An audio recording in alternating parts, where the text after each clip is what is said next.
Welcome back to the funniest movie ever. Rip here. I'll be your host for today's season finale bracket. Today I'm joined by my co-host, Chap Daddy Chaps. Say hi, Chaps. Hello, everyone. Also joining us today are two special guests, Australia Jim. Hello. And Hannah. How's it going? Jim, speaking on behalf of all Australians, and Hannah covering the youth demographic. Are you guys ready? Yes. Okay, hit it.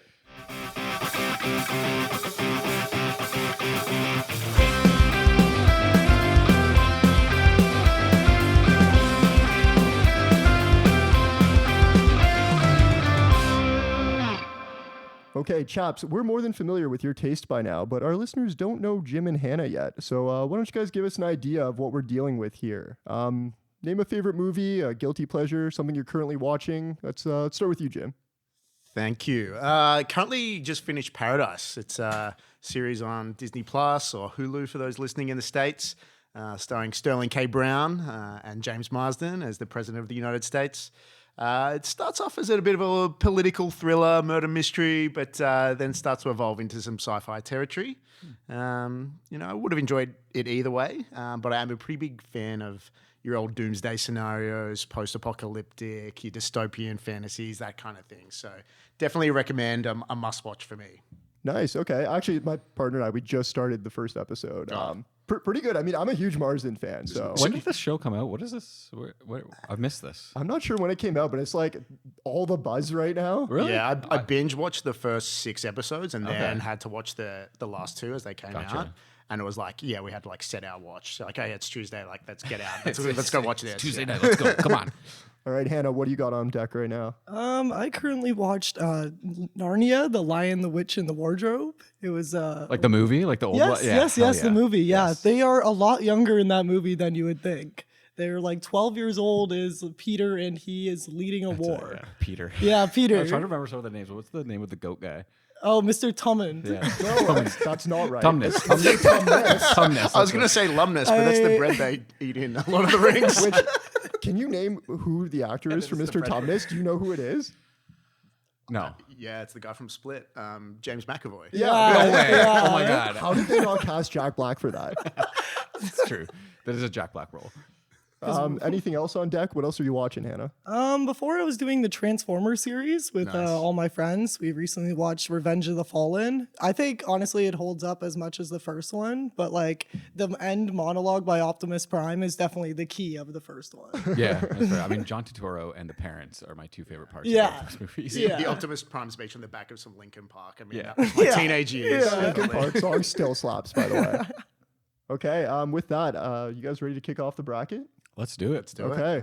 Okay, we're going to start with our play-in round. As you can see, Scary Movie did win our play-in matchup, so we don't have to spend too much time on this one, since it was a unanimous decision.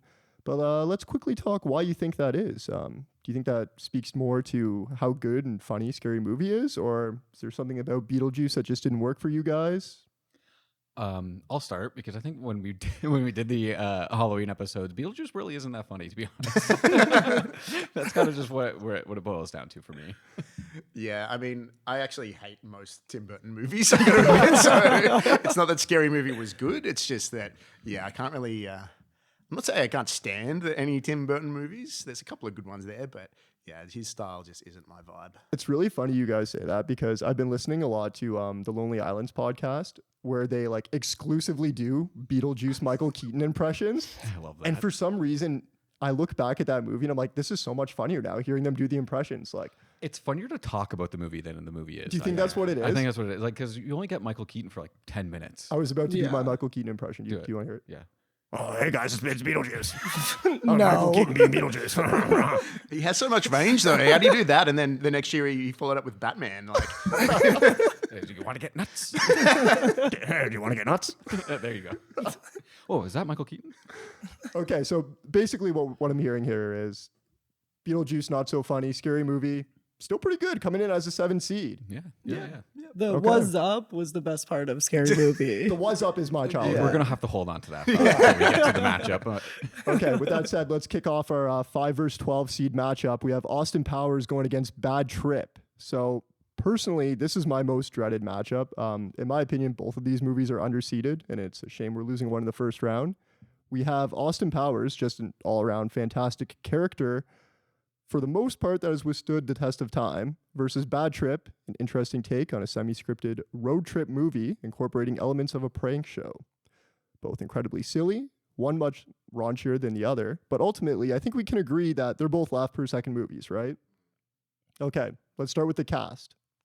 Austin Powers, I've always loved comedies. Chances are you'll catch me watching a 2-star C-list movie over Oscar bait, but one thing I've noticed here throughout this pod is that I really love character-driven comedies. When an actor comes in and just kind of disappears into a ridiculous role, it hits harder for me. This movie has 2 instances of that by the same actor, Austin Powers and Dr. Evil. On the other side, Eric Andre, Lil Rel, Tiffany Haddish. I think it's fair to say Tiffany also disappears into her character. I think she's the best part of that movie. Yeah. So, To be completely honest. so with that, take it away. Yeah, I mean, for me, like when I think about the cast, like Eric Andre, he's great at what he does, but he also just like looks like someone that 90% of the shit in that movie would happen to, and I think that's why the movie works a little bit for the first 33% of it, and then I'm out after the gorilla scene. It's like he routinely shoves his hand in blenders without noticing. It's great. Yeah. On the other side, though, Austin Powers, like you said, you got Mike Myers and Mike Myers. Like, it's fantastic. It's one of the best things I've ever seen in my entire life, and it always will be. And I've said this before too, because you and I have discussed Austin Powers. The first one does it for me more than the second, because I think I like that Elizabeth Hurley's character kind of has like a stick up her ass, as opposed to Heather Graham in the second one, who just goes with it. Right. I think you need the straight man for him to really like shine. But you yeah, know? he like wins her over in the end, kind of thing. Yeah. Any other thoughts?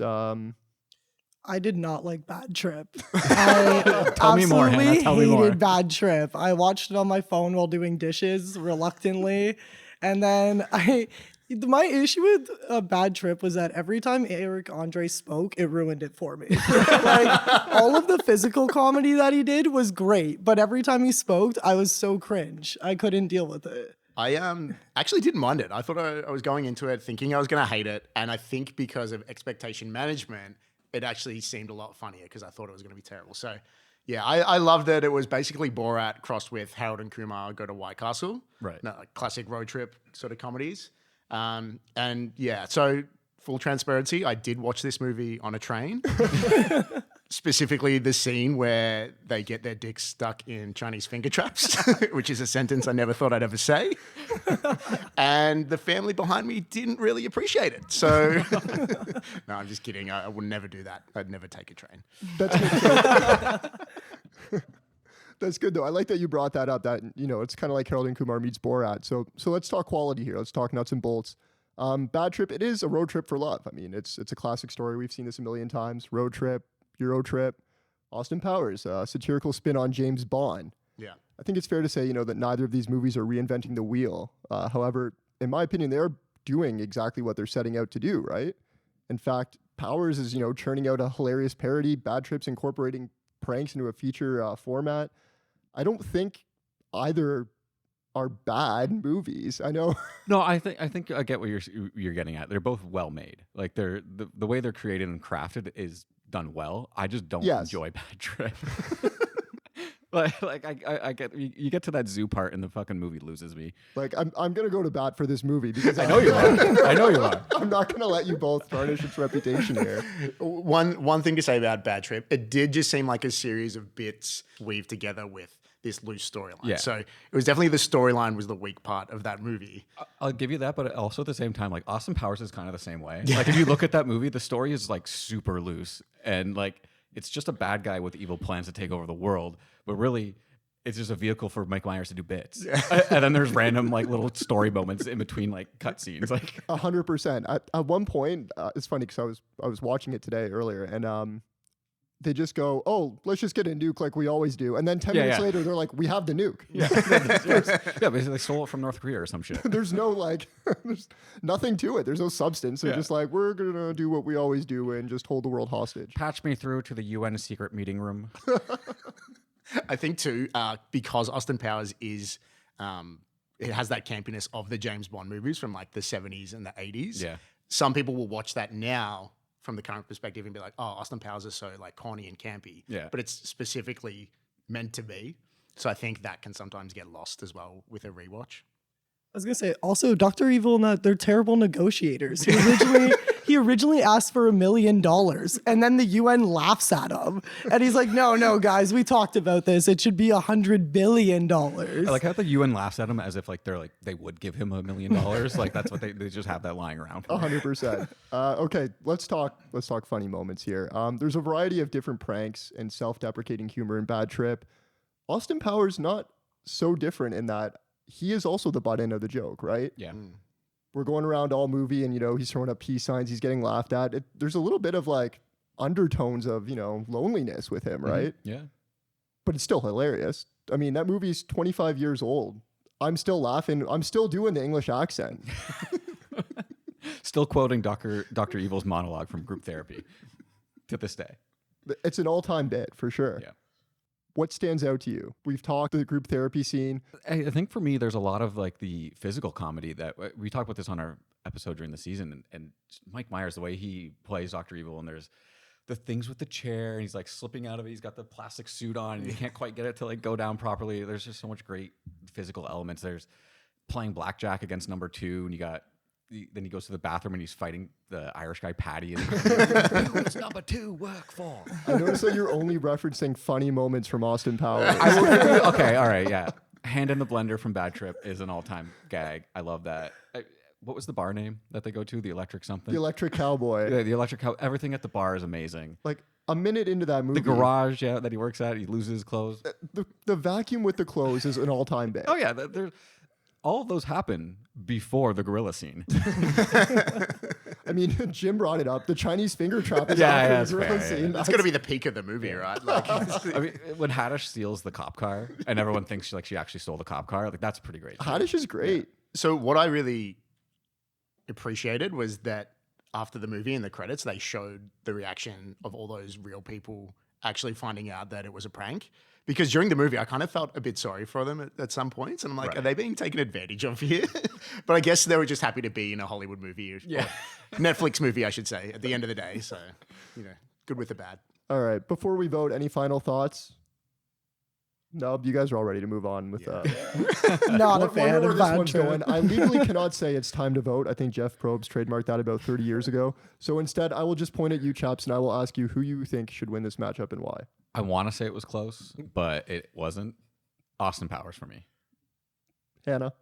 Austin Powers as well. I would like to touch on the set design of Austin Powers and then also the outfits. His suits absolutely slay it with the covered in velvet. So that'll be my pick. Agree. And the music too. The music in that movie is just fantastic. The music is great. The theme song, the opening, we've talked about this on the pod before, but the opening 5 minutes of him dancing through the streets of London. So great. Bring back opening credits like that. Yeah, I want more. All right, Jim. Yeah, baby. It's got to be Austin Powers. All right. Austin Powers is going to move on. It's okay. You don't need to put your vote down for I the also record. would have voted for Austin Powers. Honestly, I was surprised to see it come in at a 5 seed because I had it at number 1. Wow. Oh. Yeah. All right. Moving on, we have the 6 versus 11 seed, Home Alone versus A Million Ways to Die in the West. Home Alone, a 1990 Christmas classic. It stars Macaulay Culkin, probably the biggest child star in the world at the time. Arguably the most played movie every December. On the other side, we have A Million Ways to Die in the West, Seth MacFarlane's Ode to the Wild West. Nearly 25 years between two movies' releases.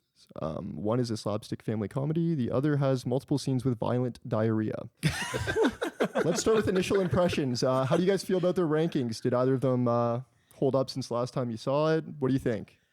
I mean, Home Alone, it's an absolute classic in my eyes. It's a movie I watch every single Christmas. I set aside time to watch it. So for me, it's nostalgia goggles. It's pretty hard to not talk about this being better than A Million Ways to Die in the West. So definitely everything I say is going to be very biased. It's so hard. Like you said, it's really hard because it is such a classic, and like I feel like we kind of did A Million Ways dirty by including Home Alone as a comedy movie. Well, it is very funny in its own right, but yeah, the quality of the movie is just amazing. The story is incredible.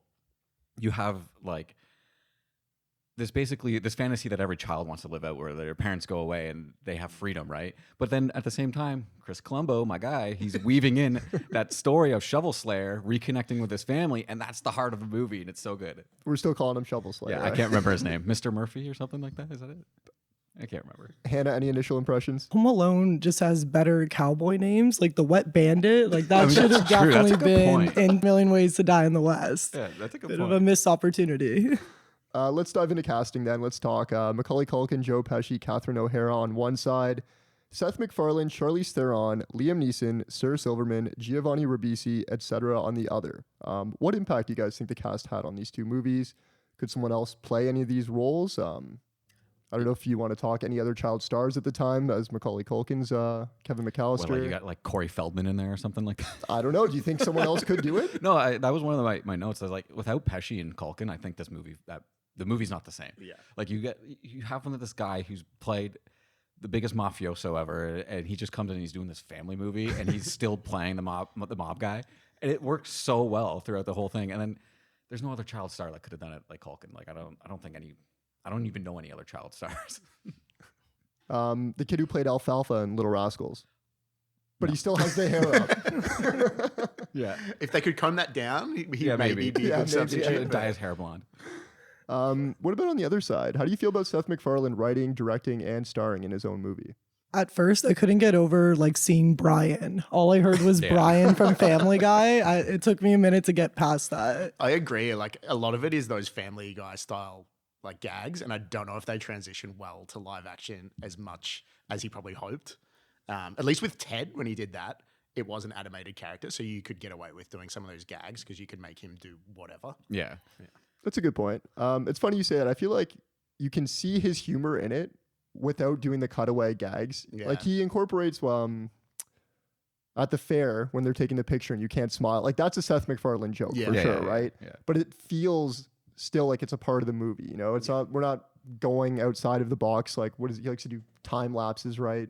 Yeah, and bring in like what's that guy's the country singer for a Oh, 4 minute Conway Twitty. Conway Twitty. The one time it would have been Yeah, would've appropriate to made bring in sense. Conway Would've made Twitty, sense. and he doesn't do it, right? So for the first like 30 minutes of me watching this movie, for some reason I just equated it to Back to the Future Part 2, and I thought he was like a man out of time, like he'd been sent back. You mean part Part Western- 3? Yeah, Part 3. So it took me like 30 minutes to realize, no, he's actually from the Old West. He just talks like someone from the 21st century. How did you feel when they actually incorporated Back to the Future? I into it? love that. Yeah, I loved all great the little bit. gratuitous cameos. You got Ryan Reynolds in there. Before we move on to quality, I just want to talk about Liam Neeson's stunt ass. Yes, we've been talking about this all season. We've long. talked about the stunt ass. Hannah and Jim, do you think that was his real ass or do you think it was a stunt ass? To refresh your memory, it's when they put the daisy or the dandelion in his butt. It's hard to say. I have watched Phantom Menace quite a few times, let's say 20 to 30 times, and it does lack that sort of nudity that would help me make that decision. So I'm going to assume it's a stunt. Okay, let's move on to the quality category then. So I feel like both of these movies really rival our last matchup in that, yes, they're obviously funny and intended to have their big moments, but with Home Alone, you have a heartwarming Christmas story, aside from beating the shit out of the Wet Bandits.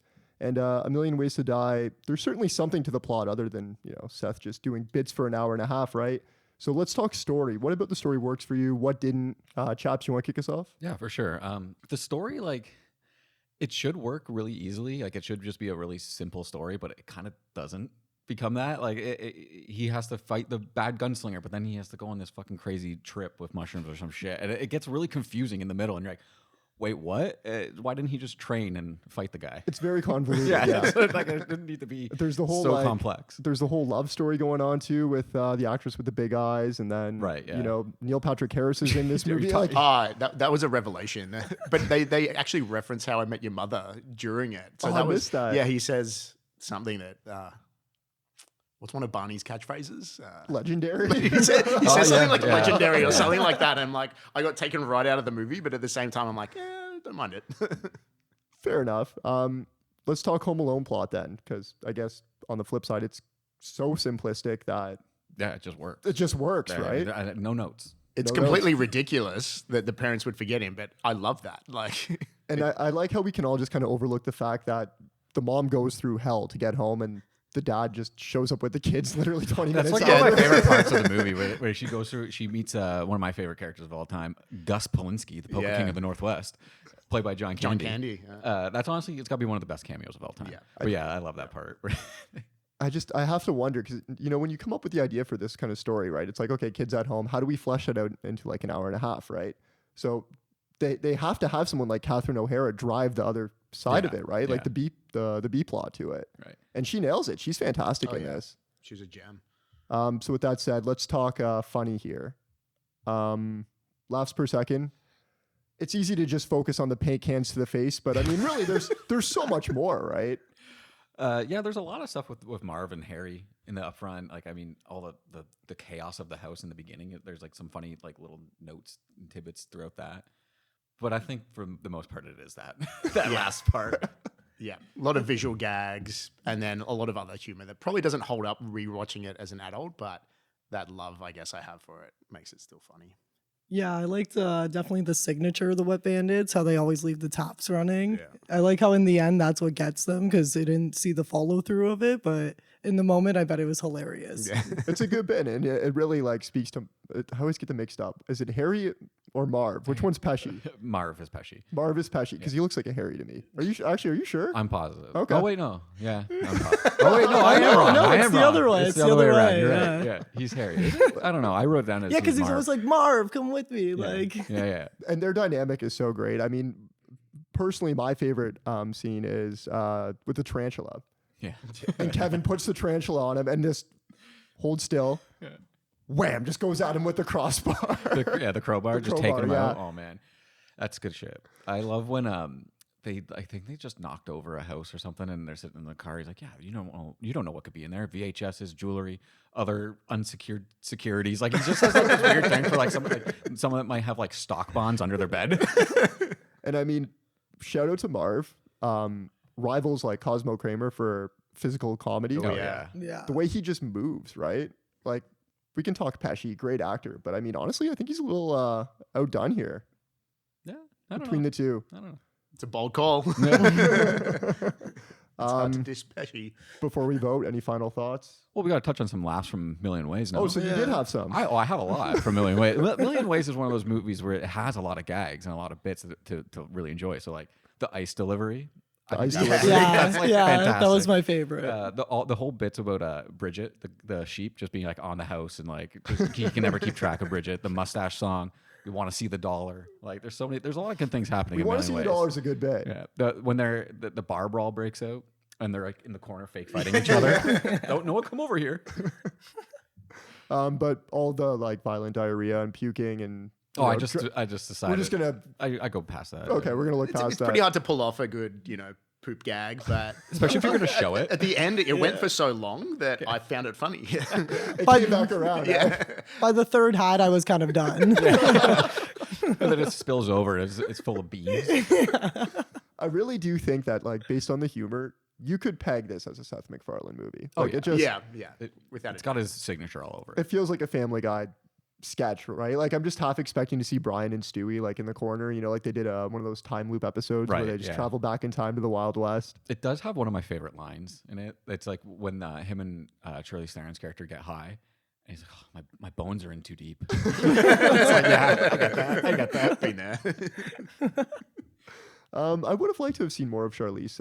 I feel like she didn't really get to cook in this, Yeah, it's a weird convoluted story in the middle there. They could have simplified it and give her more time, I think. Yeah.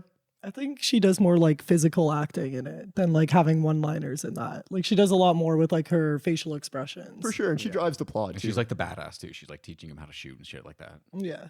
Fair She has her enough. moment like at the fair too when she like shoots all the like clowns down. Right. Yeah. Right. So final thoughts are basically, hey, don't forget about me. I am a movie too. Yeah, pretty much. Yeah. I mean, Million Ways drew the short end of the stick on this one going up against Home Alone. Yeah, it's pretty Yeah. It did. How do you feel about the seed though? Do you think it's appropriately seeded? What was the seed for it? It's an 11 11th. seed. Yeah, that makes sense to me. Yeah. It checks out. It's better than Bad Trip. Yeah. Okay. No, big time. All right. Let's kick off the votes. Jim. I've got to go with my old faithful, Home Alone. Yeah. Chops I'm with Jim on this one. and Hannah. You know, I ranked Home Alone higher, but I think I'm gonna give it to 10 Million Ways to Die in the West. You're gonna give it to Million Ways to Die in the Yeah, West. I think, you know, it's got the death humor, it's got the physical humor. I also think shout out to the medicine when they're like, oh, what's in this? Cocaine, arsenic, like Bits of red flannel. Yeah, red flannel. What's he worried about yeah. the weed for? I mean, he should be worried about his medicine. Yeah. It's got bits of shirt in it. And also, it just made me really want to play Red Dead Redemption. It was a beautiful looking film. Great game. I have a question for you on that. What do you tie horses to? It's a post, A hitch and post. a hitch and post. It's not a horse bike ride. Not a horse bike ride. She didn't say hitch and post. I'm gonna vote for Home Alone, but I do think it's closer than the 3-1 says. That will go on to the next round, and it will play Blades of Glory. All right. Next up, we have our 7 seed taking on our 10 seed. Scary Movie versus Ace Ventura. This is a good one, I think. This is pretty close. Yeah. in my Yeah. books, Okay. yeah. Initial thoughts on the seeds? Honestly, Scary Movie was 7th. Yep. A little bit higher than I thought it was going to be. Okay. Personally, Okay. I can't remember what I rated it, but just looking at it now, It is shocking to see Ace Ventura at the 10 seed because of like the nostalgia factor from Yeah. around it. Like Yeah. growing up, that movie's like pretty instrumental in my childhood. Like seen it a million times, kind of thing. Yep. But I get it. I get why it's there. I agree, and I'm very excited for Hannah to chime in here because I feel like you hadn't seen it before this, right? No, I hadn't. I watched it about maybe last week for the give me- first time. Give me your first thoughts, your initial I impression. absolutely hated it. The whole righty then was not a fan of it at all. He just goes to, I was saying this earlier, it's just he has big humor. Yeah. And I think I like more of like one-liners and a bit of a bit drilling to the ground, whereas like his was very physical and acting large and what he was doing. And Very in your face. yeah. I think it was made for like 7-year-olds and I was just gonna should have say, stayed there. That's that like when I first saw this movie, I must have been like 10, 8, something like that. And like that's what you like about this movie as an 8-year-old is Jim Carrey being dramatic and wacky, and he's waving his arms around weirdly and stuff like that. So that's a good transition here. Let's talk casting. Anna Faris in probably her most popular role here, along with the Wayans brothers, taking on Jim Carrey during what is probably his absolute rise to stardom in 1994. You forgot Betty's dad as well from Riverdale. Of course. is in Scary Movie. For our one listener who gets that reference, they're like screaming at me right now. the 30-year-old cast as a teenager, yeah. Jim Carrey is also joined by Courtney Cox here. Personally, I don't think she does much in this movie. Yeah. You could have replaced it with any cast member of Friends, and it would have been the same result. Yeah, actually, I would prefer that if Chandler was in there. Honestly, Chandler that and Jim could've been pretty Carrey. That would have been pretty funny. I think that was a big issue with Ace Ventura is that the supporting cast was not there. Yeah. Like all the focus is on Jim Carrey. Whereas like I feel like, I mean, not to go back to a previous bracket, but Austin Powers, like he has that supporting cast as well, even though he's doing like a caricature as well. Yeah, and you got people like Seth Green and Basil Expedition. I forget who plays him, but like backing up the character, right? Yeah, exactly. feel Even like You kind of miss that in Jim Carrey. Yeah. His monkey almost has more of a partner role than any other character in the movie. yeah. I mean, I guess we can start with Carrey then for sure. His zany sense of humor isn't really a thing anymore, right? And I guess we can really see that in what you're speaking to. You didn't enjoy the movie at all, Hannah. I find that strange because it's like he's got Tim Robinson, like Tim Robinson got a lot of his shit probably from Jim Carrey. Like See, I think that's I how don't that agree. line goes. I think Tim Robinson can scream, but his personality That's is all he can do. his personality is more weird, whereas Jim Carrey's personality I find is more in your face. You know, you think of Okay. his characters like The Mask, Ace Ventura, even Dumb and Dumber. It's very large. Yeah. like Hannah Well, was so saying. is Tim Robinson. How you can't say Tim Robinson's not large. I think it's subtle. I think Okay. I think it's subtle. It's subtle and stupid. Whereas it's not loud and in your face. yeah. All right. Do you think somebody else could have done this role as Ace Ventura? Probably. Like I don't. I think it's. If someone else does it, it's a different movie for sure. It's not as like boisterous and loud and like you said, like obnoxious and in your face. I think it's probably a bit more of like a quieter undertoned movie. Do you think so? So Hannah brought up Austin Powers. Do you think Mike Myers? Do you think that's a similar movie? I think so. Yeah, I think that. Yeah, you could get like a Robin Williams could have done this. Robin Williams. That's a Yeah. really good one. Rob, Yeah. that would be a sick. Yeah. Another sort of physical, Yep. can be obnoxious, loud sort of actor. I think he could have done this easily. For sure. Because now let's flip it on the other side and talk Scary Movie here. I kind of think Anna Faris is perfect for this. Like I don't something about the way she just I don't know, bats her eyes, but also has like a dead look in her. You know? It's like she's going for this like dumb, innocent, naive, but like it's still just so funny. It works. She's playing the trope, right? It's the parody of a trope, yeah. So I guess that fits in pretty well. She plays a very similar character in House Bunny, if you ever watched that movie as well. I actually haven't, but shout out House Bunny maybe next season. Yeah. I don't even know what that is. I've never heard it before. It must have only been big in Australia, I guess. It blew up on DVD back in 2008. Love that. So how do you compare the two then? You have an ensemble cast here of, I guess, who's back in the early 2000s. Mm-hmm. Does this kind of movie get made today? And is it as funny with, I guess, our current cast of actors we have in the spotlight?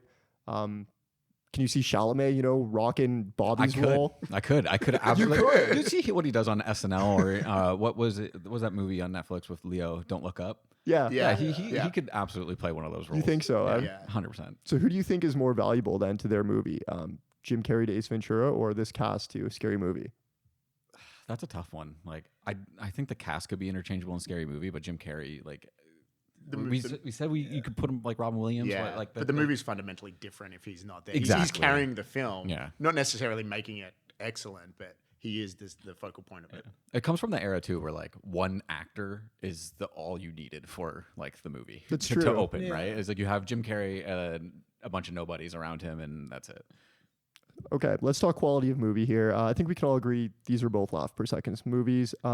That said, there is something of a paper trail left for the audience in Ace Ventura. I do remember at the beginning I was kind of following along like a Scooby-Doo episode. Yeah. Right. And then it just completely going off the rails like a Scooby-Doo episode. It also cannot be stressed enough how much garbage there is in spoof movies out there. Yeah. I think other than Walk Hard. Right, yeah. Walk Hard, which is Walk the Line. Yeah. Vampires Suck is a great movie. I haven't seen this Epic one. movie, epic superhero movie. Meet the Spartans. So I think it's fair to say Scary Movie does do quite well in the spoof genre.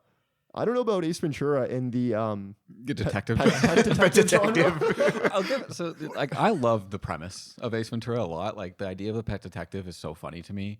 And it really, like, they kind of hammer on it in the beginning of the movie where they're bringing him in. Like, Courtney Cox is talking to Roger Predactor or whatever. And you're like, pet detective, what the fuck's that? It's like, yeah, what is that? It's hilarious. And then you have this one receptionist like, my friend hired a pet detective one time. Yeah, like, oh, you haven't heard of the pet detective? Yeah, exactly. You're gonna love him. Yeah, it's so good. I think for Ace Ventura, they should have chosen a more interesting animal than the dolphin. I was fair. a little checked out because this is a dolphin. I feel like it was kind of easy because the dolphin needs to be in water. Wow. It needs a And tank. it's the most intelligent animal. It will just escape and free itself. That's also true. Well, have you seen Free Willy? Was he able to free himself? No. No, I like that. That's a good point. Yeah. Sorry, Hannah. What is an interesting animal to kidnap then? I think a monkey would have been more interesting and more in line with Jim Carrey. They're both doing big humor to each other. The problem with that is there was no major sports teams to sponsor the movie in that case. I don't know what happened there. Okay, I mean, excellent transition. Let's talk laughs per second. Already then doesn't do it for you, eh? Because it's something I'm still saying today. If that doesn't do it for you, let me talk to you about talking from your ass. That was a great bit. Do you have a breath mint? This is like old man lectures young child about back in my day, talking through your ass was funny. Like, I'm going to vote for a Scary Movie, but Ace Ventura. Well, Hannah, you did talk about the most quotable thing from Scary Movie earlier on. I did give it away a bit with the what's up? What's up? I also enjoyed that the mask changes with each was up as well. Yeah. I thought that was a nice touch. How his eyes just get higher and higher. Yeah, when he gets more and more baked. Yeah, exactly. Shorty like trying to smoke the bullet wound. Yeah, in his from a chest. GSW trying to take a hit. Along with the fish tank too. The bong out of the fish tank was a nice touch. Anything else? Well, one thing for me that I loved in Scary Movie, when the killer goes to her house, I forget if this is for the first or second time or whatever, how many times, but he's like playing hide and seek. He's like, oh, actually, I could see you behind the curtains, and his like feet are out. He's like, hold on, and he like rearranges, goes behind the couch. But then after that, you get this like crazy sequence where they're running up the stairs, and the staircase just goes on forever. Like it's the longest staircase you've ever seen. She throws grandma down the stairs at him. It's so good. It's a great little bit. Of course, there's the incident where they're walking around the school, and then what is it, the homeless person whips the sandwich at Anna Faris's head. I said $1, bitch. Oh, so good. I do want to shout out Ace Ventura, though. I know I feel like every time we talk about this movie on the pod, I do kind of shit on it. Yeah. But at the end of the day, like, it has its moments. And like you said, I am nostalgic for it. I'm not going to lie. I think that's what it is for me. It's got a couple of great bits in it. Like I already talked about, he's talking out of his ass in the tank when he's like mimicking Captain Kirk, and he's talking about the dolphin missing. The whole sequence in the asylum when he's in the tutu. Like, there's a lot of good stuff.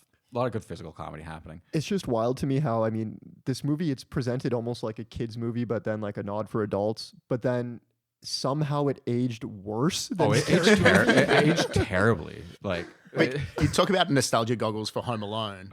That movie still holds up today. Yeah. This movie, which was watched by kids, does not hold up. Does not. I agree. there's a lot of offensive shit in the ending of this movie. All right. With that, we can vote unless anyone has some final thoughts. No? Okay. Hannah, let's kick it off with you this time. I'm gonna go with Scary Movie. I did not really like Ace Ventura. And Scary Movie, it had a lot of good bits. I like that it's like references to old like horror movies, but also like the in the movie theater bit where like she's like yelling at the thing and she's like, everybody be quiet, but she's like the loudest. I was dying. So Very relatable. yeah. Chaps? I'm going Scary Movie with this one as well. I mean, I thought when we chose Ace Ventura that it was going to be great, and it just wasn't. Just a disappointing Yeah. reality. Jimbo. This is a tough one for me, but I think I'll go with Scary Movie just because I guess it reinvigorated that parody genre a bit more, that and Austin Powers. So yeah, Scary Movie's got my vote. 100%. I would vote Scary Movie as well, even though that is a unanimous decision. We're moving on. Scary Movie will play Dodgeball in the next round. Okay. Our last matchup of the first round, we are talking Palm Springs versus A Futile and Stupid Gesture. Let's talk initial impressions here. Thoughts on the seeds, thoughts on the movies. I thought it was pretty stiff for Palm Springs. This movie I actually really enjoyed. I'd never heard of it before I watched it. It was just one of those things I guess I missed during quarantine or whatever with COVID. Didn't know it existed. But yeah, I mean, it had a good heart to it. So, you know, if we look back at Scary Movie getting a seated 7th and then this getting 8th, I think it's pretty stiff. Okay. I thought it was a lot more instead of laugh out loud like the other ones, it was more feel good comedy. It It had was more really charm.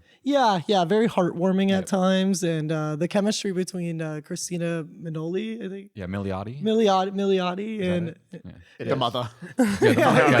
the mother. Sure. And Andy Samberg was really good. Like they played off each other really well, and it was good banter between them. Okay, so let's talk casting then. Palm Springs, Sandberg, and Milioti. J.K. Simmons in a supporting role. That's a nice little touch there.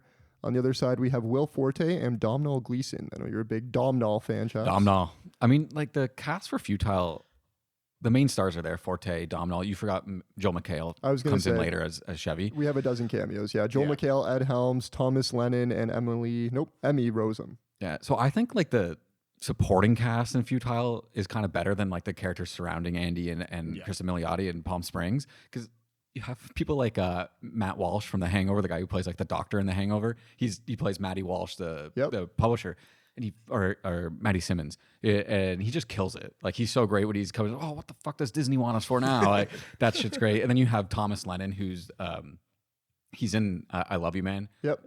Paul Rudd goes on a date with him. The Burrs. Yeah, and he's playing Donahue. I think he does great as Donahue in it. I watched Saturday Night like wanted a to couple ask you weeks about ago, and this, I think yeah. the cast from Saturday Night is better than this cast. Yes. Okay. Yeah. So did that affect your perception of this movie? I want to say no, but maybe it did. Okay. Yeah. I honestly don't know which way to go here. I love Samberg and Milioti in this. I think their Yeah. chemistry is fantastic, like you said, Hannah. I think J.K. Simmons is hilarious. He's such a great supporting actor in this movie. But then I also look on the other side, and I don't think anyone could pull this off other than Will Forte. Like, I think his Doug Kenny is When hilarious. he eats glass, it's like it's so great. Domhnall Gleeson, too. I didn't even realize until after the movie. You when I can't looked up. recognize him, can you? It's It's crazy. unrecognizable. The wigs are horrible, but Yeah, it's the wig is awful. unrecognizable. It's an awful wig, but you can't tell it's Domhnall at all. Have you all seen both of these movies before? I know, Jim, you said you just seen Palm Springs. Yeah, so hadn't seen Palm Springs. I'd seen A Stupid and Futile Gesture when it came out. Okay. 2018, yeah. Great. Okay, let's talk quality then. I find it interesting these two got paired up in the first round. I think it's fair to say these are both quality over quantity here. Palm Springs obviously being more of a rom-com, Futile being more of a, I guess, dark comedy biopic. Yeah. Yeah. I'd like to say they're both kind of dark comedies. You have a lot of the deaths in Palm Springs that are they're a little bit dark, and it's a little funny. Like when J.K. Simmons gets hit by the police car, and then he has a slow death, and he's stuck in the coma for like 2 weeks. I think that's around the same as like Futile and Stupid Gesture with its dark comedy as well. That's fair. I mean, when you say dark comedy, I just picture, that one scene at the end of Futile where Doug Kenny's glasses are just overlooking that cliff in Hawaii, and I'm like, holy it's shit. a pretty somber way to end the film, and I think because of that, you kind of leave the film not being, that positive about, the humor in it. Especially if you're someone like me who didn't realize Doug Kenny was dead when you started watching the movie. It's a shock. That also got me too. I had no idea. I thought that was Doug Kenny. Same. I thought this narrator guy was Doug Kenny. Well, you do that much cocaine. I mean, you got it coming. Yeah, exactly. But there's like in terms of the quality of the movie. I mean, it's like the standard movie package for Netflix. Like it doesn't look amazing. It's got the same lighting as everything else. It's not like moody or dramatic, but they've strung together a decent film there. Well, when I watched it just made me want to watch Caddyshack. Yeah, and Animal House. Yeah. So if you're sitting there wanting to watch another movie, another comedy, it's probably not a good sign. But I still think it was pretty humorous. I remember you saying that too, Chaps, when we did Futile, that you just kind of wanted to go watch Animal House. Yeah, like once they get past the writers' room bit and they start talking about the movies that they made and stuff like that, you just really want to go watch those instead, because I mean on rewatch I knew where the movie was going. I'm like, oh yeah, this ends with Doug's not alive anymore, right? So, but the first time I was invested in the movie, and I think I enjoyed it more the first time. The one thing I'll say before we move on to laughs per second is Futile just felt a little long to me. Yeah, Palm that's Springs fair. It's quick, it's tight. Yeah. Let's touch on some quality stuff from Palm Springs. Like I buy into their time loop so easily in this one. Yeah. Earthquake opens a cave that you can reset the day. Yeah, I'm in. No problem. And personally, I think it's better than Groundhog Day, like in terms of like time loop movies. Yeah, I mean, it's a bit of a cliche that you've got to come to some sort of moral good standing with yourself to then get out of the time loop. I think they just solved it with like Science Bitch. Yeah, I love that. Yeah. I love that too. Actually, Chaps and I talked about this last episode. He thinks he would get out of the time loop. I know I would not get out of the time loop. Jim, do you think you could get out of the time loop? Would I want to? I don't know. Andy Samberg, he wakes up, cracks a beer, goes into a pool, and then just does the same thing every single day. I mean, that's a pretty good lifestyle to me. A wedding is the perfect venue for this, right? I mean, you have like terrific catered food, I'd imagine. Sandy Cohen to hang out with all day. Question: does he gain weight each day, so or does he go back to his? Too? Yeah, because does he hold the hangover from all the beers he drinks the same day, or does he like reset that? So that's an interesting. I don't know. I'm not sure. You would think he must, right? If she's retaining all the information she's learning, that's he should be retaining all of the carbs from the beers he's drinking. That's what you should. Yeah, that's where the theory goes. Yeah, I'll be drinking Molsons if I was him. Michelob Ultras. vodka soda strictly. Hannah, on behalf of all of the Gen Z youths out there, how did you feel about this? Did you enjoy Palm Springs? I did really enjoy Palm Springs. I think even some of the like subtler jokes, such as like when when Andy Samberg and his girlfriend, they're imitating each other and she's what? Oh my God, stop it. I really enjoyed that. That one got me really good. So I think it's a little more subtle with the humor, even though Futile and Stupid Gestures all one-liners. I think Palm Springs has a little more subtlety to the jokes. Okay. Even the when he comes and does the speeches and he gives that epic wedding speech. I imagine the ones before were just drunken buffoonery. Right, yeah. And then when he tries to like make it with the bride as well. That's good. Okay, so let's talk laughs per second. Make it with the bride. I was thinking more when he tries to make it with Sandy Cohen. Oh, that was good too. I still love that they shot a fake. They shot the fake like flashback for something that didn't happen. For the fake out, yeah. Just Sandy Cohen sitting there like, are we really doing this? That was heartwarming more than anything. Yeah. I ship them. Going up in the plane and coming straight down. Again, for the record, Chap says that he could land that plane. No. For the record, I said I could get the plane off the ground. I could not land it. I also don't think you could. I could absolutely get a plane off the ground. No problem. It's like Simpsons. I know Jim will get this. When Homer's sitting in the pilot seat and he's pressing all the buttons, and then the wheels just come up and the plane goes down. That still counts. It went up. I don't know if I could get it off the ground. It might be like a Fast and Furious scenario with the world's longest runway. I'll just be literally just driving it along the ground for like a couple of kilometers, maybe. Love that. The best part is you get the rest of your life to figure out how to fly and land it. Exactly. I also really love when they start having a lot of fun with the time loop, and I forget the impetus to it, but they go back to the wedding. And he's like, "There's a bomb in the cake," and they're acting like secret agents, and you got to defuse it. That stuff's great. And then when they do the J.K. Simmons, like how he met him and like all that shit when they're sitting in the tub, we're hard as shit. Yeah, that's a good one. I Right? do think J.K. Simmons is one of the highlights of the he's movie. fantastic. And then you do get to like scratch the surface a bit of his life, and he's obviously come to like some sort of area where he's fine with his life and he's fine with his family and that sort of thing. So Yeah. he doesn't want to leave. But yeah, I think they sort of get a bit more in depth than your normal rom-com for the secondary characters. When he has his kid who's just watering dog shit. There's one in every family. It's the Bridget of the family. Yeah. Okay, well, let's talk Futile here. Because, I mean, there's a solid, 20, 30 minutes in the middle of the movie where they're just doing bits. Oh, yeah. The movie is just bits. Yeah. Doug Kenny eating glass, Board of the Rings. How about all of them piling on Buddy, who's like, what if every time Richard Nixon told a lie, his nose grew? That's a really good impression of that guy. I thought the cover with the dog about to get shot by the gun, I thought that was hilarious. That's and a good one. he's It's a real looking cover. at it. Yeah. Yeah, those caught me off guard, the covers, and then the yearbook issue. I thought that was Yeah. a terrific idea because Yeah. like even nowadays they're all the same. That is something nice about this movie. It gives you a bit of the history of like Lampoon, and like you learn about some of this like history of comedy basically through this movie. I would also like to say that Lampoon is just memes. It's just the Yeah. early, Oh, yeah. Oh, yeah. it's the early Memes from the 70s, yeah. It's the beginning of memes. Yeah, like that was 100%. the beginning of meme culture right there. That's such a good take. There's a small little bit that I really love where they're at one of the publishers or something like that, and the guy's trying to light a smoke, so he takes the lighter from him and lights the match first, and then lights the smoke. That's so good. Yeah. What is it? They're going to the publisher and they're like, okay, sandwiches. What about sandwiches? People like sandwiches. Make a magazine about that. I would read that. Yeah, a sandwich magazine. Sandwich Monthly. Now, a cookbook, do you yeah. think that's real, or do you think it was just because they were two fat guys that they were pitching it to? Oh, that's a good point. I don't know. I'll leave Food it for at that. thought. Yeah, literally. Okay. Any other? Yeah, I think you missed Jim's joke that he had about you. I really want you to hear Sorry, it. Jim. You would read a book about sandwiches and he called it a cookbook. I wouldn't, and my partner can attest to that because I don't cook.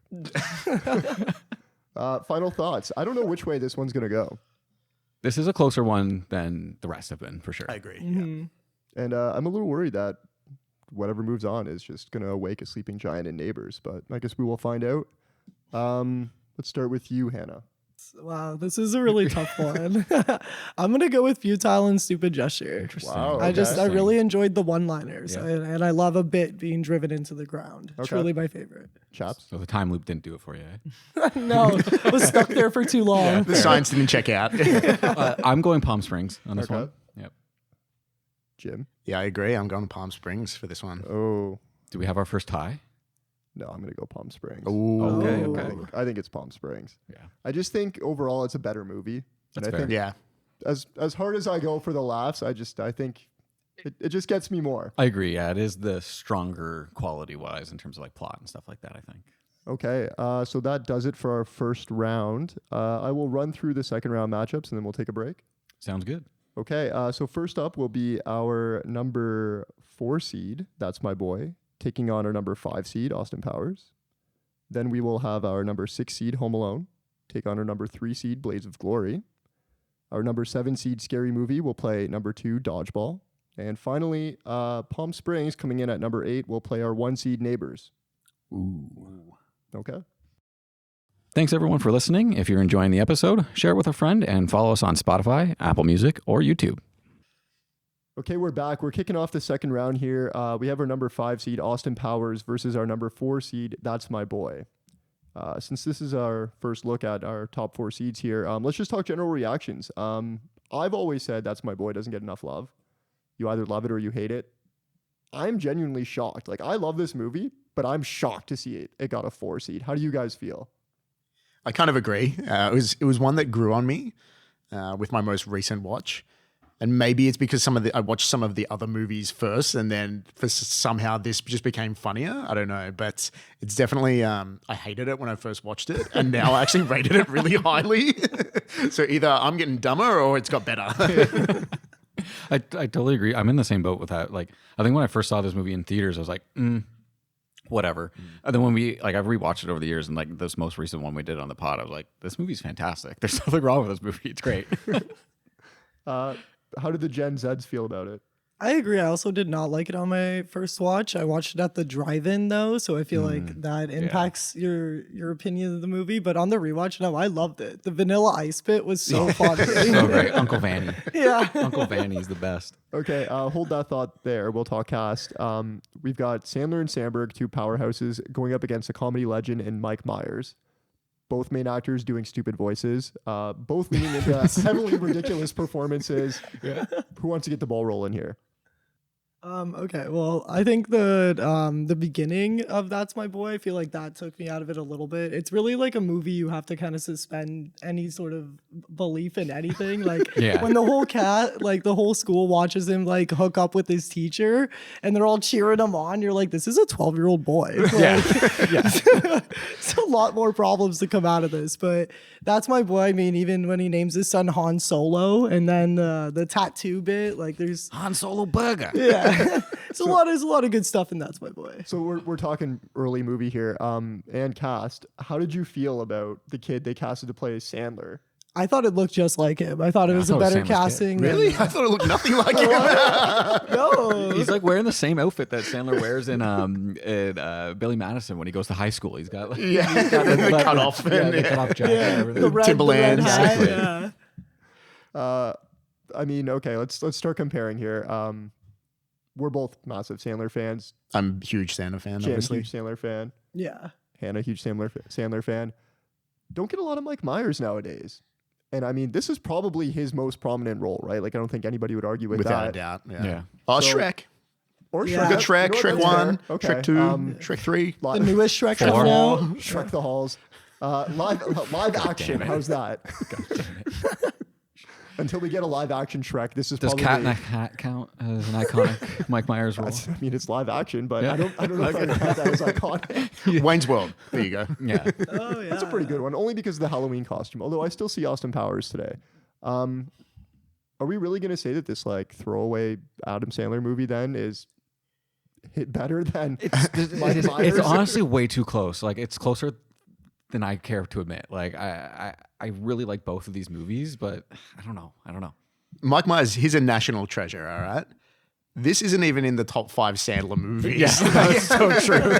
It's so true. How could you compare the two, really? I think as much as I enjoy Samberg playing the straight man in this, when we're talking cast here, I have to give it to Myers only Yeah. because him as Austin Powers, hilarious. Him as Dr. Evil, like he's even fucking better. pulling double duty. It's even better. And then in the second one, when he's also fat bastard, it's just, give this guy a fucking Oscar already. What are we doing? But halfway through the movie, you forget he's playing two different Oh characters. yeah, you do 100%. Yeah, you think they're two completely different people. So I think you got to give him props for that.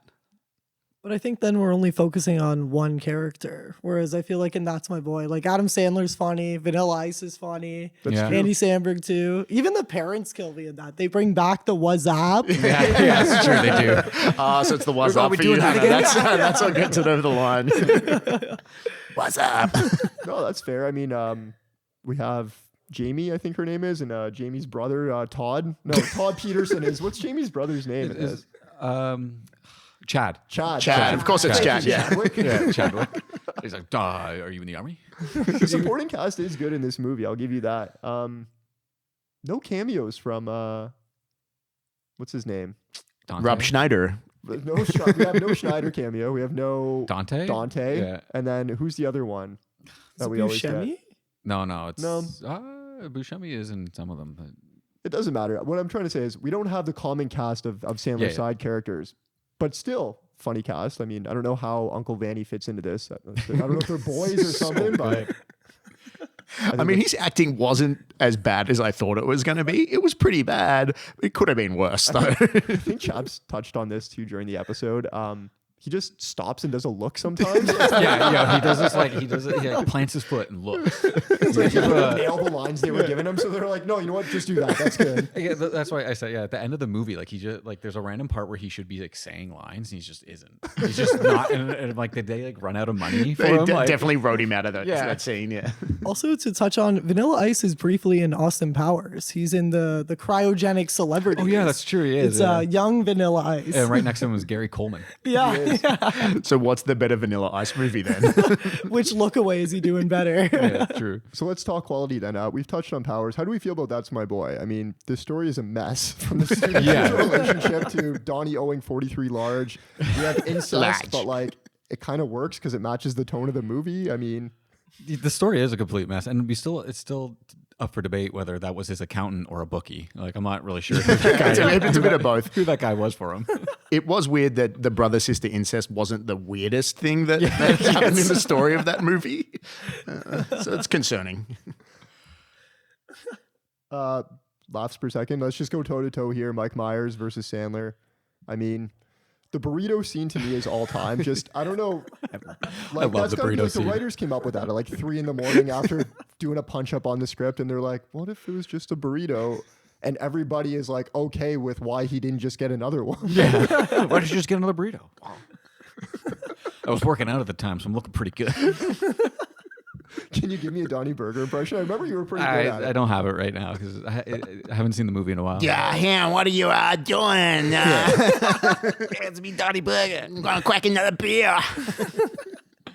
So that's something I think that got pulled over into Palm Springs is that he's always going to have a beer in his hand because of the Donnie Burger character, and That's My Boy. The Donnie Burger verse confirmed. Yeah, exactly. Bottle smacks. There's a whole slew of them. I don't know why the bottle just never breaks, but there's that delightful little clink. Yeah. Yeah. The tattoo always gets me. It's a tattoo of tattoo. Deplane. Can you do the voice? You're allowed to do the voice. Yeah, I'm doing Adam Sandler doing the voice, so it's okay. We've talked Austin Powers bits. I'm curious how you feel about the Dr. Evil speech going up against any wisdom given by Donnie Burger. Yeah, the Dr. Evil speech wins everything all the time. It just does. What is more Oscar worthy, the wisdom imparted by Donnie Burger or Dr. Evil at group therapy? It's Dr. Evil at group therapy. I don't know. You asked the same question again. I'm waiting for Hannah's reaction because I watched this with her recently, and Right.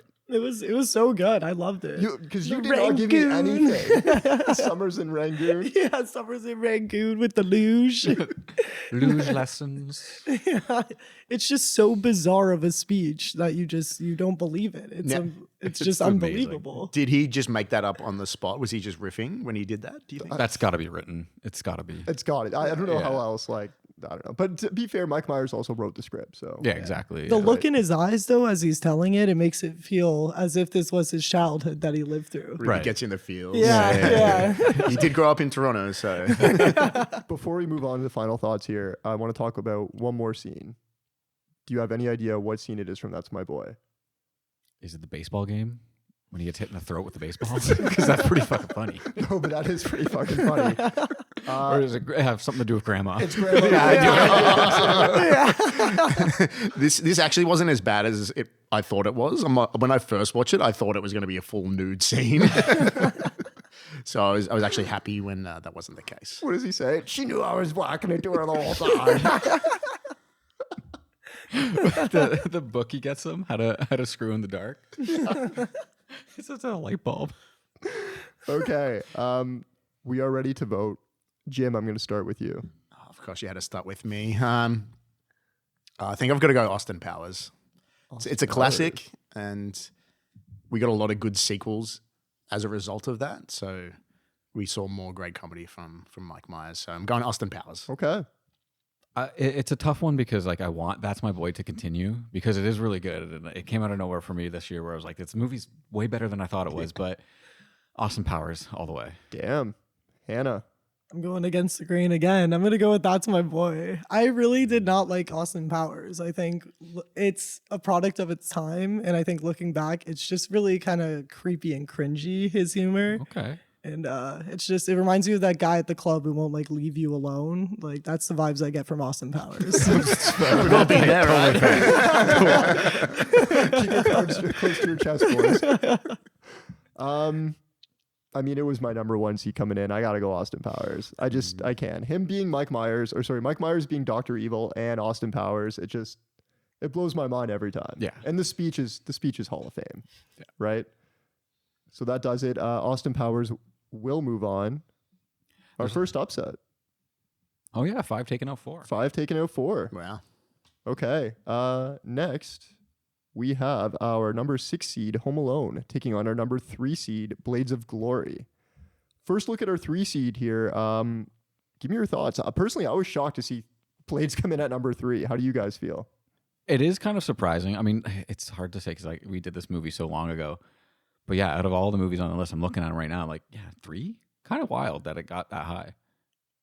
I completely disagree. I love this movie. I think it's so quotable. Yeah. I probably based my personality on the quotes from this movie for way too long.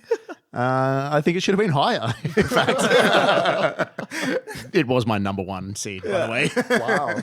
I agree. I loved Blades of Glory. On my rewatches, because I did a back-to-back of Blades of Glory and Dodgeball, I just thoroughly enjoyed Blades of Glory. Like Chaz Michaels, the beginning where I forget the main character's name when Jimmy he does McElroy. Jimmy McElroy, thank you. When he does the peacock, Yeah. I absolutely died. And then he takes the doves out at the end too.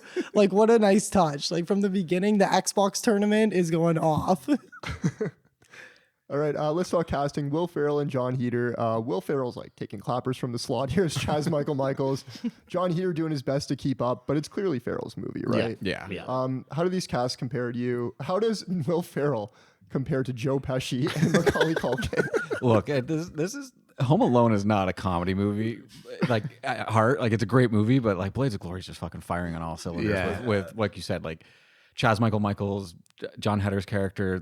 You got Will Arnett and I always forget her name. Amy Poehler as the siblings. And Pam's second in incestual relationship today. What is with comedies and doing that? Like, it's an easy laugh, right? That's true. I do want to talk about quality, and I want to spend some time on this one because I want to mention longevity. Okay. Home Alone is how fucking old, right? We're still laughing at it. It's still a staple in my household every Christmas. Blades of Glory. I'm particularly interested in what you have to say about this one, Hannah, because I want to know, does My Humps being sung by Will Ferrell hit for you? Like, is it as provocative? Was that song a thing like when you were however old? First off, when I was 6 years old, the Black Eyed Peas was killing it. They were part of the Sims game, and that's how I learned about the Black Eyed Peas.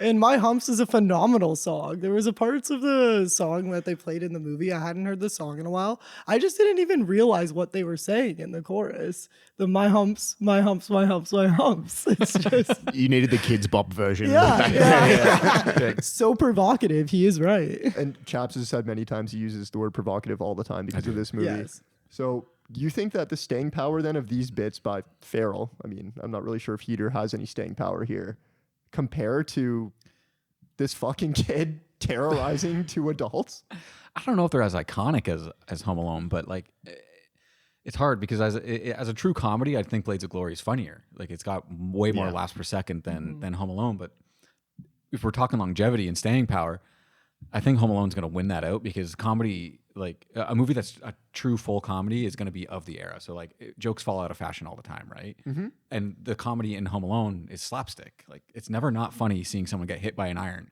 Like it's just not. Wait. Yep, it is the funny. I mean, there's numerous slapstick bits in this too, but I mean, like I'm even having a hard time just rifling them off the top of my head. It does have a lot of visual humor compared to a lot of other comedies of this time, just because of the men's pairing. Yeah. So the grabbing of the crotch, John Eder's character acting like female in a majority of the skating. So I think it does have more visual comedy than that slapstick sort of stuff than, say, maybe a Dodgeball. But it's hard to compare it to Home Alone. I'll never forget the chase scene. They got one of the best chase scenes of all time in this movie where they're running through the street on skates. It's so good. And then they get stuck in the asphalt. There's so much great shit happening there at that climax. There's one more point I want to make here when it comes to story. We've already talked about Home Alone. When it comes to Blades, though, I find there's two ways to look at this, right? One is, this is a movie about figure skating. The other is, oh shit, they made a movie about figure skating funny and interesting, right? So, I mean, I guess it really depends on which side of the coin you're on here, right? No, I totally agree. I think Blades of Glory probably best sports comedy of all time. Like that's a bold, very, very bold call. I think it is. In terms of sports comedies, it's up there. Give me your favorite bits then. Let's talk laughs per second. This one's like, it's not like so in your face funny, but when they're practicing the Iron Lotus move and there's all the heads of John, like we talked about this one on the pod episode, like just the fact that someone had to make all these heads of John Heater's character to like for them to be lopped off the scarecrow or whatever. Like I love that part, and obviously the chase scene. My one of my favorite characters is Jimmy's a dedicated fan or stalker, I should say. Nick Schwartz. I love you, Jimmy. Or when Chaz, he gets cancelled from the figure skating and he joins the on ice. The groblets. The groblets on ice. He's like puking in the mask. And then he's dating a girl there. He's like, you're off getting stoned with the woodland fairies. Like, what did you call it? They do Iron Man POV as well. And he just throw it up. smashes a beer to drink it. What about you, Hannah? Give me some of your favorite moments. He took fine with the grumblets. Like, that absolutely slayed me. That was so funny. Anytime Will Ferrell shows off his upper chest. Just his little curls of his chest hair. Like, how does he do that? Is it natural? Is it curled? It's like by someone on the set. Like we get so many instances of him without a shirt on. There's I think him and Jimmy are just in a pissing contest of who can slide on the ice. So his bare chest is sliding across the ice. We got him, in a towel, I think, on the treadmill, right? Yeah. He's got that comb from like Italy. There's only 11 made a year kind of thing. I also like that they're staying in bunk beds too. Really wanted to keep up the team morale there. Maybe it's a little nod to a bit of Step Brothers action there with the bunk beds. There's that like throwaway line too. I forget which one of them says it, but it's like the night is a dark time for me. Like, what does that mean? It's a dark time for everybody. Okay, before we vote, do we have any final thoughts on these two movies here? I feel like we gave a lot of love to Blades of Glory, but anything else you want to mention? Home Alone? No, I'm good. No? Buzz's girlfriend, woof. One of I think it was one of the producer's sons, and they dressed up as a girl. It'd be too cruel to actually get a girl to get Buzz's girlfriend. I also saw that comment on Reddit. Okay then. Chaps, why don't you kick it off this time? Oh, I didn't want to. It's so hard to decide between like one of my favorite Christmas movies of all time and this movie that made me laugh a lot, but I think I'm going to go Home Alone. You're going to go Home Alone. Okay. Hannah. I'm going to go Blades of Glory. I really enjoyed that movie on the second watch. It was all around a great cast. They were hilarious. Will Ferrell absolutely slayed me. Nice. Okay. Jim.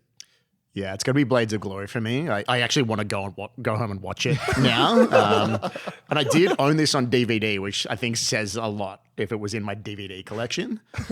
Must be pretty special to me. And it's still special. Blades of Glory. Is it high up in the like Will Ferrell echelon for you? Like, where is it? It'd be top 4, I'm thinking. Wow. He does have a lot of sport-based. He does, He's kicking and screaming. Talladega Nights. Yeah. I mean, they're all basically the same movie. I could just watch Will Ferrell bits for like 2 hours and it'd have the same effect on me. But Blades of Glory, for sure. I am also going to vote Blades of Glory. So we have Blades of Glory moving on. Next up, we have our 7 seed against our 2 seed, Scary Movie versus Dodgeball. So first look at Dodgeball here. How do we feel about it as a 2 seed? It makes sense to me. You know, this is one of those movies that I look back on fondly from like when we were in high school era kind of thing. And there's so many, if you could dodge a wrench, you could dodge a ball. Like there's so many great quotes from it. I agree on that. It is so quotable. And if you hadn't seen it as a kid in the schoolyard, you were missing out on 50% of the jokes that people were saying. I think I could quote the movie before I actually saw it. My mum didn't let me go and watch it when it came out. But once I was able to rent it, get it on DVD or video or whatever it was, I was able to then follow along with all the gags, and I finally got all those inside jokes that everyone was quoting. I love that. Childhood Jim comes home and he's like, Mom, what's a bisexual? All right, I'm going to go through the cast here. We got Vince Vaughn as Peter LaFleur, Ben Stiller in a Hall of Fame role as White Goodman. We also have notable performances from Justin Long, Christine Taylor, Missy Pyle, Stephen Root, and Alan Tudyk, who is Steve the Pirate. Actually, of course, how could I forget Jason Bateman as Pepper Brooks? Yeah, very important. One of the best sports commentators of our time. What stood out to me is it's a big cast, but it's not necessarily stacked. I mean, Justin Long was big at the time. Ben Stiller, of course, Vince Vaughn. But other than that, I mean, we're getting some home runs from guys like Alan Tudyk, right? Yeah. Well, because he goes on to do more stuff. I feel like this is like his breakout role in a way. Like I can't remember what else he does afterwards, but Prometheus? Rogue One? He really went the sci-fi route, didn't he? He's a robot. I want to say he's also in. Is he not in A Knight's Tale? Oh, he might be. Yeah, he plays one of his lackeys. He plays one of Heath Ledger's like guys that follows him around with. Is it him or is it Paul Bettany? No, Paul Bettany's also in it. Then I have no. Paul Bettany idea. plays like the scribe who like announces him at the tourneys. All right. Just want to say a quick shout out to Heath Ledger, R.I.P. to my compatriot. Of course. So we got kind of two ensemble casts going on here. How do they stack up against each other? I think the Dodgeball cast is like more star-studded. It is. Like there's more well-known names, like a lot more like firepower in terms of comedy. Like Scary Movie's got the Wayans brothers who are hilarious and like they go on to do a lot of great shit, but they're not quite at that level yet in that movie. What I find is if you take away Ben Stiller as White Goodman from this, I don't think that cast is much better than the Scary Movie one. In fact, I would think that this movie is nowhere near as funny without him. I think Justin Long is just playing himself. So I can definitely see what you mean. Justin in the movie, isn't it? They took him and they said, do exactly what you're doing in the Mac commercials. Yeah. You can see him just rolling up to the audition. He'd be like, he's like fumbling on his words and he's really nervous. Perfect, like, you got you're it. hired. When do we start? Okay, quality then. Again, we touched on Scary Movie and where it ranks in the echelon of spoofs. But let's talk story here for Dodgeball. This is like, hey, we need to get them to Vegas for a dodgeball match. I don't know. Let's have two gyms pitted against each other. Does it matter how lackluster this story is? In my notes, I just said, what plot? Question mark. Yeah. True. They go to Vegas so quickly. Like they do that one preliminary round against the children who is like using steroids apparently. Girl Scout Group 8. Yeah, the Girl Scout for dodgeball. I don't know what badge that is, but I thought that they went too quickly with the plot. Like, and then they spend so much time in Vegas, but then like before is very rushed. Whereas like they could have spent a little more time maybe on like preliminary rounds. They might have got some credits for filming to do it in Vegas or something like that. So they're like, all right, let's get them there earlier. That's interesting you say that because I feel like to me the first half of the movie is funnier than the second, which I don't know if is that like a hot take. Like I feel like them training for dodgeball is funnier than the actual. They do more dodgeball in the movie. I mean, God forbid they do dodgeball in a movie called Dodgeball. But I agree, the first half is way funnier. It's got the classic thing of all comedies where the later half of it kind of just falls apart. Yeah, because you got to wrap it up somehow. But I think what really does save the second half is Jason Bateman's Pepper Brooks. He's throwing out some great lines. Like it's so good. Like when he puts the blindfold on, it's like, oh, it's a bold move, Cotton. See how it plays out for him. Like there's so many great that I quips. quoted for years. I still quote it from So let's talk laughs per second then. Obviously, we have Jason Bateman as Pepper Brooks. I think we can all agree he probably came in for one day, did like 3 hours of shots, and he left, right? Yeah. I mean, when White is complaining about the bylaw, section 341A that Gordon comes up with, what's a bylaw? So good. Voice was good. I still do his voice to this day. Like, I know that you know that I know what that means. And my consigliere, Michelle. Or another classic is always, that really happened. Grab the bulls by the horn. Yeah. It's me grabbing the bulls by the horn. Literally. It's just a painting, but it really happened. So good. I have some shackles in the back. He plays the biggest creep in this movie. Like, I think White Goodman's even creepier than Austin Powers. Yeah. That white suit when he shows up at her house. Yeah, when he pumps up his weird, man. crotch area. He's the penis enlargement from Austin Powers. Exactly. There's just so many quotes from this movie that, again, like I'm still definitely using. Nobody makes me bleed my own blood. Yep. Like, You can, Weekly, probably, I say that. you can dodge a wrench, you can dodge a ball. yeah, I mean, I don't know how often I'm saying that one, but it's going to stay with me until the day I die. I played for sure. dodgeball for 2 seasons, and we started every game like that. That's amazing. before we move on to final thoughts, can we just take a second to acknowledge that this team would never win in a million years? A lot of stars had to align for them to take home the prize. Like, I think you and I have mentioned this before, chaps. Like, they're not getting past Girl Scout Troop 7. No, and they're definitely not beating that frat. Like, So I think they actually filmed the original version of the movie. They filmed it where they lose, which makes way more sense. Yeah, and then yeah. in test audiences, they were like, we want a happy story. So of course. Especially when they play in the BDSM like gear. Like they had no right to win that with the ball and gag. I limit your range of motion so much too. Yeah. Or freeing it, depending on what you're wearing. This does bring up one of my favorite all-time bits in any movie, and it's when someone from the audience yells at the main characters. Yeah. Like, they're coming out in those costumes, and then someone's just like, "You guys fucking suck." It's like Happy Gilmore. Shooter's gonna choke. Like just a random character. The jacket's yours. Okay, who wants to kick off the voting this time? No? Okay, Hannah. 3 for 3. I'm gonna go with Dodgeball. It's just a classic. I always go back to it, and you're right. Like, out of the characters, White Goodman he's so funny, and I like the bit. Like, his mustache always looks like it's about to fall off every time he talks. They zoom in, it's a little bit blurring in the wind or blowing in the wind. Chaps. Yeah, I gotta go Dodgeball as well. Like, scary movie though. Like, I think it puts up a good fight against Dodgeball, but it just doesn't have the staying power that Dodgeball has, I think. Yeah, and Jim. You can dodge a wrench, but you can't dodge a vote. It's Dodgeball for me. I want the audience to know that we took a break and he rehearsed that. 10th take. My vote would also be for Dodgeball. Nice. Okay. We are moving on to our last matchup of the second round. We have Neighbors versus Palm Springs. Was anyone surprised to see Neighbors as the 1 seed? Did anyone rank it at number 1? I ranked it at number 1. Yeah, I also ranked You it at did as number well? 1. Yeah. I was pretty surprised. I kind of thought it would be Dodgeball, if I'm being honest. Yeah. It makes sense that they're 1-2. Like, they're very interchangeable for top seed. Sorry. Okay, so let's just jump into casting then. I've pointed this out before on the pod, but I'll say it again. I'm really impressed by the way the movie was able to cast 4 stars and Rogen, Byrne, Efron, and Franco, and still provide enough screen time for all of them to shine. I mean, what do you guys think?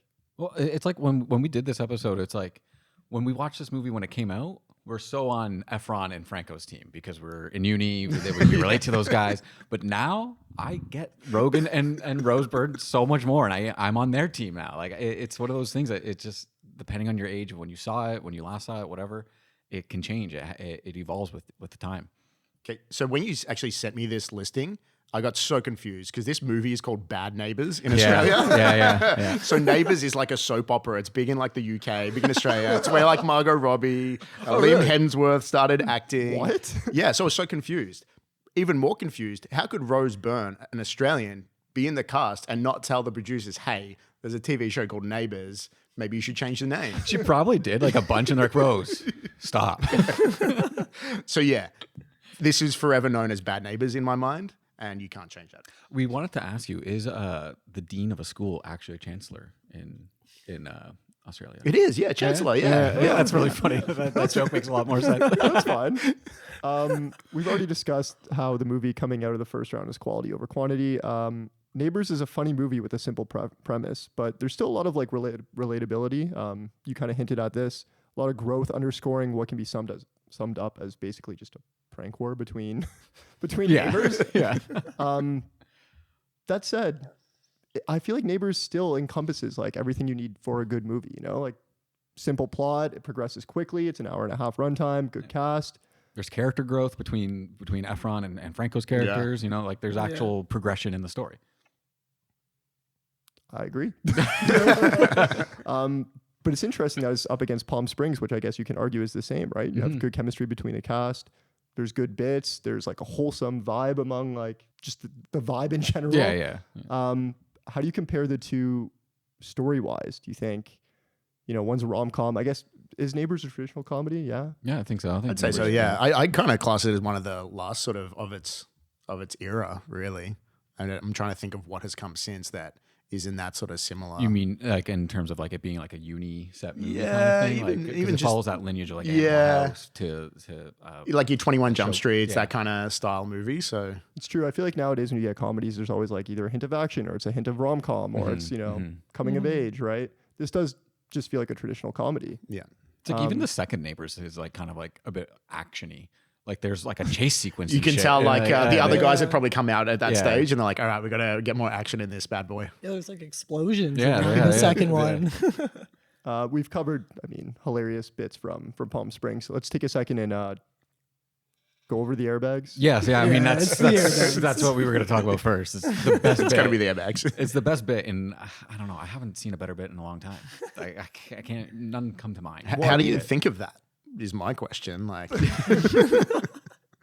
I guess the bit that rivals it is from the same movie, which is the Robert De Niro party. Oh, it's great because they're comedy on a spectrum. One's very nuanced, like kind of subtle comedy, and the Robert De Niro party. The other one's just full on slapstick, and they do both of them so well. Jinxie cat, Jinxie cat. Making Jinxie Cat upset. Ooh, it's the wrong movie. The Sam Jackson speech. Yeah. It's all there. This seems like a pretty simple one. I do want to point out during some final thoughts here that I do think you could replace Rogen, Byrne, Franco, and Efron with other actors, and I think it would still be funny. I think the bits would hit just as hard. I think the chemistry between Samberg and Milioti is better than the chemistry we get between any of the other four I just named. Honestly, this was the movie that changed my mind about Zac Efron. I kind of went back and watched like 17 again, another Right. like rom-com, but Yeah. that's kind of funnier now because I think I respect Efron as an actor now. A post High School Musical. Yeah, it's pretty hard to come back from that, right? And I want to make it clear, I'm the one who said off the top, like they're casted perfectly. I think they're great, but I think they do really well in this movie, but I just think somebody else could do it. I Maybe just don't not know as who. well, but I don't know who you would replace them with. Like because this comes out 2018. Mm-hmm. Like who else at the time would you put in there? Like would you put Channing Tatum as Seth Rogen? Like is he old enough to play the new dad? that's Like, interesting. you But know I, what I mean? I Like, do who- think he could do it. I think probably he would be could. a funny, clumsy, like airhead dad, and I think he could play that Seth Rogen role. I feel like it wouldn't do so well because like Channing Tatum's also good looking. Like it's funny because like Seth Rogen looks like an average guy, Yeah. like who Yeah, has yeah. this like office job, like goes home to his wife and new baby. Like But is it believable? Like I feel like we're doing the Sandler thing here, where he's always got like a super attractive partner. I mean, You could basically get rid of Rogen and just make Ike Barinholtz the main character, and it still works. And do away with Jimmy. So You that's- know, like yeah. that's. so that's what I'm saying. I mean, Yeah. is that a knock? Like, I don't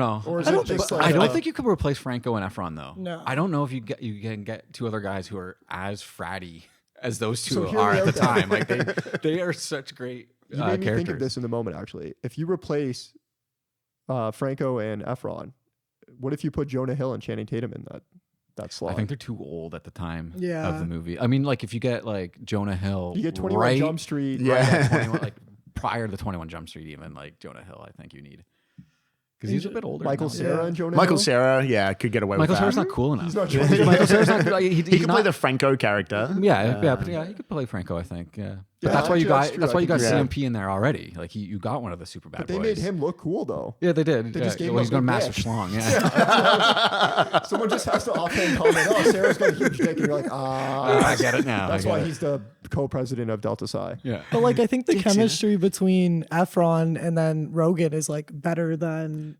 Samberg and Minolis. I can't say her last name. Milioti. Milioti to save my life. Like when they do the whole Batman bit and then like when he actually gets them like the walkie-talkies after the cops are called, like you're like genuinely sad. Like you're like, damn, this was like seems like a real like friendship. Yeah. Yeah, like a bromance broken Yeah, over yeah, calling yeah. the cops.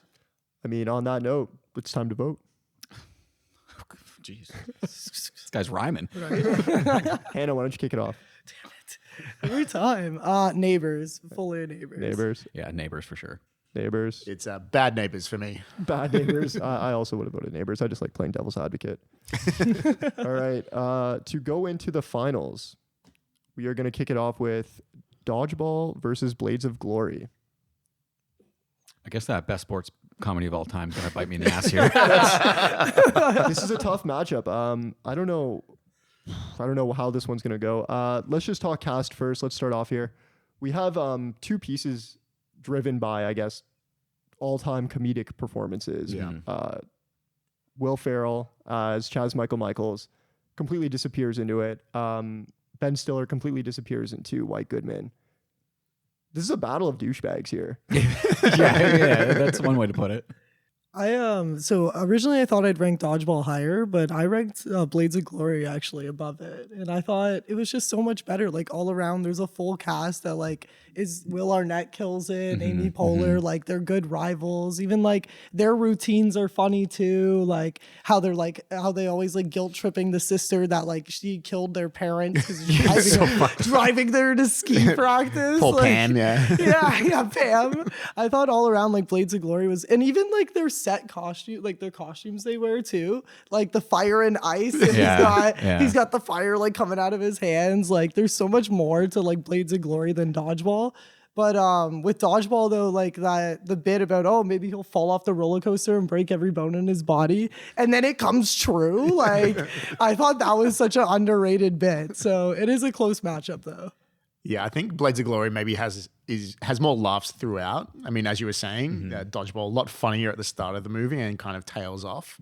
But even I think because what they do with the comedy in Blades of Glory with the skating is so funny, even when they're competing, it's funny. Yeah. More so in Dodgeball when they're competing, yeah, funny stuff happens, but I wouldn't call it explicitly funny. Yeah, like just by playing Dodgeball. They like hit the one guy in the crowd with Yeah. the ball. I'm like, that's great. But like I agree, yeah. Blades of Glory, like even some of the song choices, like when they come out and you're like, oh, that song, like that song is funny. Yeah. Like, it's funny that they skated to that song. Like there's so many levels to it. Every time I think of Blades of Glory, I do think it's a really funny movie, but I just personally I can't get past White Goodman. Like he's just there in my head. Yeah. And, It's like, true. Anytime I see him on the screen, I'm excited for what he's going to say because I know it's going to be fucking stupid and fucking hilarious, Yeah. right? I just think Ben Stiller has Will Ferrell's number in this movie. That's fair, man. And you've got Vince Vaughn at his absolute prime as well. So to compete with that and Ben Stiller, it's pretty difficult. It's funny because tough. Vince Vaughn's like not even doing anything. He's Vince Vaughn. He's in an every average movie. Joe. Yeah, But he's he so is. damn charming. Yeah, And it's I that wink, that I- damn wink. I Yeah. can't say John Heder brings anything close to what Vince Vaughn's bringing, and I feel like Vince Vaughn's phoning it in. Well, funny you say. So when I initially watched Blades of Glory, it was off the back of me being obsessed with Napoleon Dynamite. So I thought John Eder's going to be hilarious in this movie, and I was let down. It is definitely driven by Will Ferrell. Heater's the 100%. straight man, and Yeah. Blades to Will's funny guy. I don't know. I think that John Heder was actually hilarious in it. Yeah. Like when he finds Pam and then Will Ferrell like in the room together, and he's like fucking just holding her boobs, and like he comes in, he gets all upset, and then he just like runs out like got a great girl storm scream. off. Yeah, great storm off. Like a little girl like just finding out like her crush like is with someone else. Like I thought that was really good. His outfits was good. Yeah. So we've already covered the quality and the laughs per second in both these movies. I think I'm fine to just jump right in here. Jim, you want to kick it off for us? This is tough. I'm going to have to go Blades of Glory. Interesting. Chaps? I'm really torn between the two, but I'm just gonna go with the one that I like more, and I am gonna eat my words. Dodgeball. That's a tough look. Yeah. Hannah? Wow, can't trust the word you say now. I'm gonna I go edit with the Blades. podcast, so I can do what I want. Go with Blades of Glory. We're going to get our first tie here because I am 100% going Dodgeball. We will defer to the listener count, and I have checked today. Dodgeball does have more plays than Blades of Glory. Okay. Way to go, audience. Dodgeball wins. Okay, so to go into the finals, we have Neighbors and Austin Powers. This is another tough one for me too, especially considering I had Austin Powers as my number one. I do thoroughly enjoy Neighbors because I think the airbag scene is probably the funniest scene in all of these movies combined. Chaps, why don't you kick it off for us? What do you think? It's a hard one, man. It's like it might be some recency bias of like how long it's been since I've seen Austin Powers versus Neighbors, because we did Neighbors kind of later on in the season. But when I break it down, like I think Neighbors has more jokes, more bits, more laughs than Austin Powers. Okay. Austin Powers absolutely has that nostalgia factor where I'm never going to get over the Dr. Evil of it all. Like I think he rivals White Goodman. Like I think he is better than White Goodman as a character kind of thing, as an evil character. It's a really tough one. Yeah. Neighbors, I mean, again, it is more recent, so maybe I'm looking at with those rose tinted glasses. I was in university at the time. Right. I wanted to live like vicariously through them. But man, it's just so much fun, right? Like Austin Powers, yeah, it's funny, but like Bad Neighbors. You wanted to be there. You wanted to do those gags with them. I think that's what wins at the end of the day. Yeah, I very much did not enjoy Austin Powers. The bit where he's like backing off the golf cart, though, like I still remember watching that as a kid, like dying. Oh, he's reversing. Yeah, he's you're stuck reversing. in Yeah. All time. But no, Neighbors has it for me. There's just too many bits that hit. All of them Yeah. hit. Like even the dicks in our hands. Like the, In our hands. I thought also it's got a lot of positive masculinity too, which I feel like you don't always see. You know, when he takes aside burp face or butt face, whatever. Yeah. Ass juice. Ash juice. He's like, "What's going on, Ash juice? This isn't like you." You know? I thought you were talking about when Efron works at Abercrombie and Fitch at the end. I also do love that scene. That's another great closing bit when like Rogan takes his shirt off and joins them. He's like, I want to try it out, yo. Who's got the best chest hair, Rogan or Will Ferrell? What about Mike Myers? The, Yeah, you got Mike. Oh, the yeah. chest pubes. Yeah, going that's down true. into his ball throw. We should do a bracket on on chest you pubes. guys throw in John C. Riley. Oh.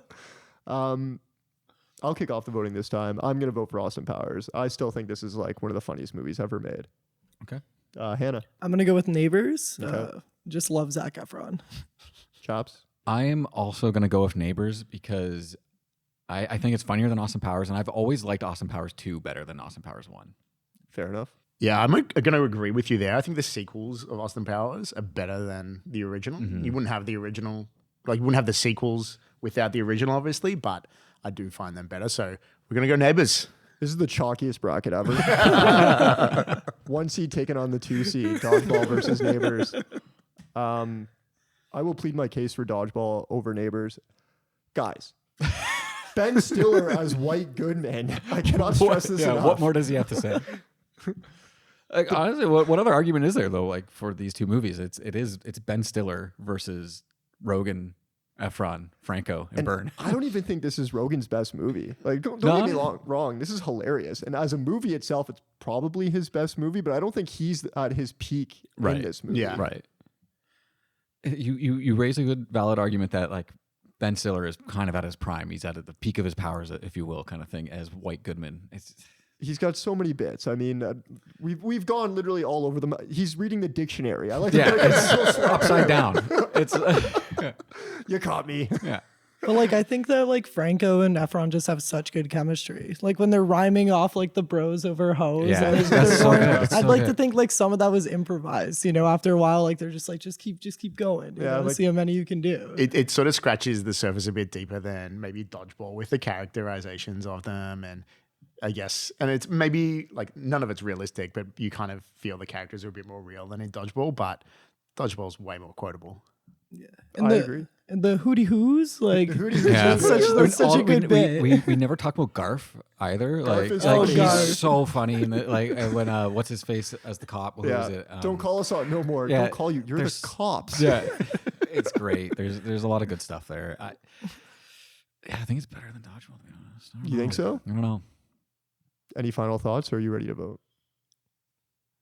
Okay. I'm in an existential crisis right Yeah, now. I know, me too. I didn't really think I'd ever have to choose between these two movies. I thought. Well, my number one seed went out last round, so I don't care. You don't want my vote. Chaps, we're gonna start with you. To win it all, Neighbors or Dodgeball? It's so hard because like Dodgeball has such a place in my heart as I watched it so much growing up. But Neighbors, I think, is just funnier. And if this is the funniest movie ever, I got to give it to Neighbors. Okay. Jim? I've looked down at the bottom of my soul, and I've come up with Dodgeball being my vote. Hannah? It's gonna be Neighbors. Who is your Batman? I'm Batman. No, I'm Batman. Oh my God. Like that's so quotable. I still do that to this day. No more shrooms for you. We are gonna have a tiebreaker for the finals because I will die on the hill that Dodgeball is funnier than Neighbors. Wow. That's fair. What are the how do we? The listen count says Dodgeball. Yeah. Cinderella story from behind. And Well, no, we're actually back at a tie because producer M chose Neighbors. So I actually bet on Neighbors. I bet on Dodgeball to win. Here comes your extra large check. I parlayed Dodgeball with Beetlejuice to come into the playing game, and I lost out. There you have it. The winner of the season 1 funniest movie ever finale is Dodgeball. Thank you, everyone, for joining Rip and I on the first season of The Funniest Movie Ever. We've had an absolute blast and couldn't be more thankful to all who've given the show a chance. We really hope you enjoyed the finale and would love to hear your thoughts. Does Dodgeball make a good champ? What's your number 1 comedy? Is it in our bracket or did we leave it out? Maybe we'll cover it next season. Let us know in the comments or email us at thisisthefunniestmovieever@gmail.com. A final note, we're going to take some time off to plan season 2 and start production. There are tons of comedies to cover, so look for new episodes dropping in May.